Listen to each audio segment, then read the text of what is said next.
Hi guys, good evening. This is Ian Santiago, your contractor. So nandito na naman ako for another episode ng isang vlog natin.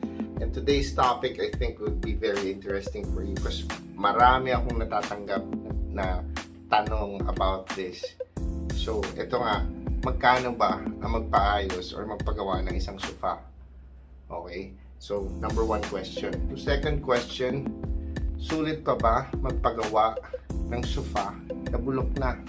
So, tutulungan ko kayo maintindihan kung paano kami mag-cost. Let's just base it on regards to our last project series, which is yung Cleopatra. Ito na lang natin kunin yung data para mas madali nyo maintindihan since nasubaybayan nyo naman din. Okay, so magkakaroon tayo ng Cleopatra price reveal. So, disclaimer lang ha, this will be cost ng aming shop, not for any other shop, okay? So, yung mga data na gagamitin namin, galing to sa shop namin. So, it will be on how we cost. So, baka magdalhin nyo yung costing ko sa ibang shop. So, ganito, bakit si Santiago's binigyan, ito lang ang presyo niya, tapos kayo, ganito, diba? Or baka mas mababa pa nga sila sa atin. So, tingnan natin.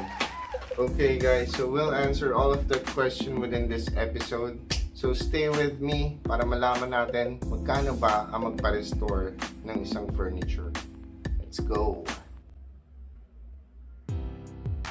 Okay guys, so simulan na natin to. In front of me is yung actual data ng ating Cleopatra project. So nandito sa akin ngayon yung mga expenditures niya. So nagsimula tayo, when we saw it in part 1, damage na talaga yung frame. It's really shaking. Tapos may bali pa tayong paa, tapos bali pa yung arms. So talagang maraming kailangan gawin. So first step that we did is to clean up the frame. So we removed the excess nails from the frame, yung sumama dun sa dating yung fabric, and also tinanggal natin yung mga rubber straps. So that's labor. So let's put 350 for that. I have here for frame reinforcement. So pinatibay natin yung frame, ilagyan natin ng konting kahoy. So also we spent some time disassembling the frame and then also putting it back together. So that's around 1,250 for the labor and the materials, yung mga consumables nun. Okay, so lagay natin dyan 1,250. Alright, so next step on our part 3, nakita nyo naman, we strip off the paint from the Cleopatra, prepare it for varnishing. So after natin ma-strip siya, dinala natin siya kay partner Philip. So yun, pinarnish na natin. It costs us 2,600 for the materials on the varnishing and also the stripping, including the labor of those two people na gumawa. So lagay natin dyan 2,600 pesos. Okay, so next step. Alright, bumili tayo ng fabric. So premium leatherette kasi yung ginamit natin dito sa ating Cleopatra. So the fabric cost 1,300 for 4 yards. So ayan, include na natin yan, 1,300 pesos. Okay. So next, maayos na yung frame natin. Hindi na siya mahalog. Steady na siya. Napinturahan na natin siya. So dinala na natin siya doon sa loob ng shop. Which is, nilagyan na natin siya ng mga bagong foam. So nag-prepare na tayo para doon sa Cleopatra natin. Para mailalagay natin. Yung tinatahi naman ni Kuya Mar. So nag-prepare tayo. And then nagtahi si Kuya Mar. And then nag-fitting tayo. That's 1,600 for the labor.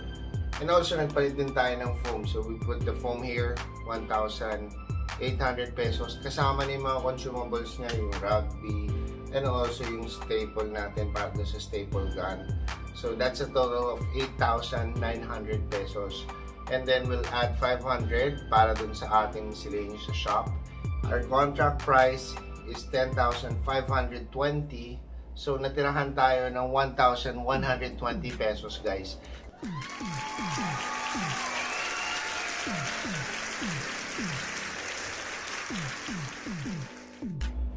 Okay, so tapos na tayo mag-breakdown ng mga cost natin para dun sa Cleopatra project. So nakita niyo kung paano po namin kayo i-charge sa aming serbisyo. So ganun lang naman kami, maliit lang ang markup namin. Tapos we wanted to have, syempre, customer satisfaction. So that answer our question number 1. Magkano ba ang magpagawa ng isang sofa? So So, ang tingin ko, you just have to find the right contractor. Hindi kayo overcharge. Naayusin yung trabaho para sa'yo and madideliver niya kung ano yung pinag-usapan niyo. Okay, so let's go to number 2. The question number 2, kung sulit pa bang ipaayos niyo pa yung sofa niyo kung bulok na siya? Actually, yung mga lumang sofa, matitibay siya. Hindi katulad ng mga nabibili natin bago sa mga sikat na malls.